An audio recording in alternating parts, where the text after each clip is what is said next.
I'm the answer to your every cry. Solution for the way behind. I bring to you the news. Ngiyakubingelela mlaleli nalamuhla egameni leNkosi yethu Jesu Kristu. Angomukele futhi mlaleli kulolu hlelo lwethu lokufunda incwadi yethu yemihla ngemihla lokuyi-Rhapsody yemaqiniso lesibhalelwe ngumfundisi Chris Oyakhilome DSC CDD. Namhla-ke ngolwesithathu tilishumi kuyo inyanga yenhlaba. Umfundisi uthi usebenzise ukuthi usitakale umusa waNkulunkulu. Ivesi lekuvula-ke litholakala encwadini yesibili yaThimothi sahluko sesibili ivesi lekuqala. Uthi-ke wena-ke mntwanami cina emiseni lokuKristu Jesu. Umbhalo wethu wokuqala uthi cinani emiseni lokuKristu Jesu. Lokho kusho ukuthi kufanele usebenzise ube nenzuzo umusa wakhe. Uvisise lo musa lokulethele kona noma lokufezile kwakho bese futhi uyawubonga. Sibonelo, uNkulunkulu uthi ukunikile impilo lenhle evangelini ngekusho kwencwadi yaJohane wesithathu livesi lisahluko sesibili. Ungedami kuyithola, khetha kuhamba ngempilo lophiwe yona. Cina futhi utitshele ukuthi awuvumeli lutho lukwende uvume lokungephasi kwalokho. Uthi umfundisi livi liphindze lithi uNkulunkulu ukulethe endzaweni lenkulu, indzawo lenemcebo ngakusho kwekuhlabelelo sahluko selishumi nesiphohlongo livesi lelishumi nemfica. Kanti encwadini yabaseKorinte besibili sahluko sesiphohlongo livesi lemfica uthi ngobe niyawati umusa weNkosi yethu Jesu Kristu ukuthi noma yabecebile kodwa ngenxa yenu waba luphuya kuze kuthi ngebuphuya bakhe anende licebe. Haleluya. Lo musa weNkosi yethu Jesu Kristu sewusebenta kuwe kude ucebe. Ngakho-ke yekela kuthemba kuthi noma uthandazele ukuthi uphumelele ekuphileni. Hlala ekuphumeleleni. Thokotela impilo yakho lenempumelelo kuye.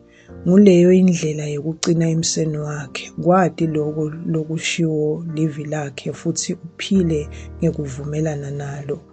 Akukeneli ukuthi uthi ngikholwa ukuthi sengiphilisiwe bese uhlala embhedzeni.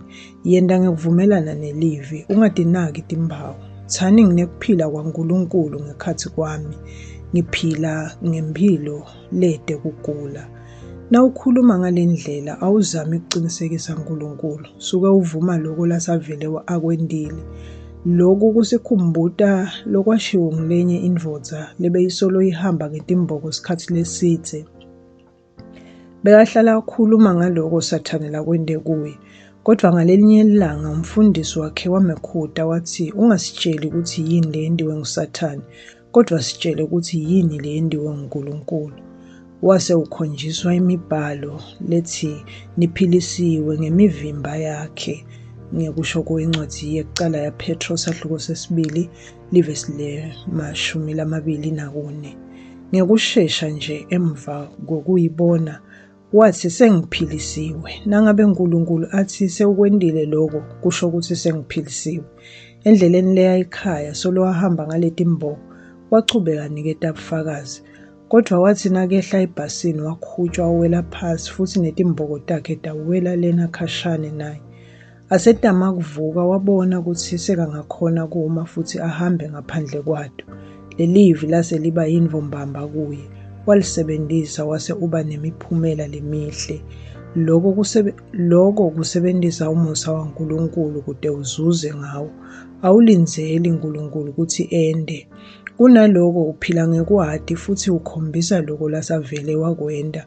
Uhamba ngekugcwala kwetibusiso telivangeli. Haleluya. Nangumthandazo mlaleli wena utawusho emva kwami. Babe wami lothandzekako, ngiyabonga ngemsa wakho lowangipha wona kuKristu Jesu. Ngisebenzisa lo musa futhi ngihamba ngeliciniso laloko longinikete kona. Ngiphila ngelivi lakho futhi ngiveda liciniso lalo ekuphileni kwami lamuhla ngeligama laJesu. Amen. Kuchubeka nesifundo mlaleli wena utawufundza incwadi ngesikhathi sakho. Incwadi yesibili yaPetro sahluko sekuqala livesi lesithathu Incwadi yabaseRoma sahluko sesihlanu livesi le-17 nencwadi yaJakobe sahluko sekuqala livesi le-22. Kanti-ke ehlelweni lwethu lokufunda iBhayibheli ngeminyaka munye namhla kufundwa imisebenzi yabapostoli sahluko sesibili livesi lekuqala uyevesini le-21 kanye nencwadi yesibili ethi Kronike sahluko sesihlanu uye esahlukweni sesi-7. Bese-ke kuthi ehlelweni lokufunda iBhayibheli ngeminyaka lemibili namhla-ke kufundwa incwadi yesibili yabaseKorinte sahluko sekuqala livesi le-12 uye evesini le-21 kanye nencwadi yeMshumayeli sahluko se-11 uye esahlukweni se-12. Ngiyabonga ke mlaleli ukuthi uhlale nami sisafunda livi leNkosi. Ngikhuleka ukuthi nalamhla ubusisekile. Inkosi ikubusise, sibonane kulokulandzelako. Ngicela ngemlaleli ukuthi uma ngabe bowusengakayemukeli inkosi yethu Jesu, umane usho nanga emagama emva kwami uwasho ngenhliziyo yakho yonke. Haleluya. Thani Nkosi uNkulunkulu, ngiyakholelwa ngayo yonke inhliziyo yami eNkosini Jesu Kristu, indvodzana yaNkulunkulu lophilako. Ngiyakholwa wangifela nekuthi uNkulunkulu wamvusa kulabafile. Ngiyakholwa uyaphila lamuhla. Ngiyavuma ngemlomo wami ukuthi Jesu Kristu uyinkosi yempilo yami kusukela lamuhla. Ngaye nangeligama lakhe nginekuphila lokuphakade, ngitelwe kabusha. Ngiyabonga Nkosi ngikusinzisa impilo yami. Nyalo sengingumntwana waNkulunkulu. Haleluya. Siyakubongela ke mlaleli, nyalo sewungumntwana waNkulunkulu. Haleluya. Inkosi ikubusise.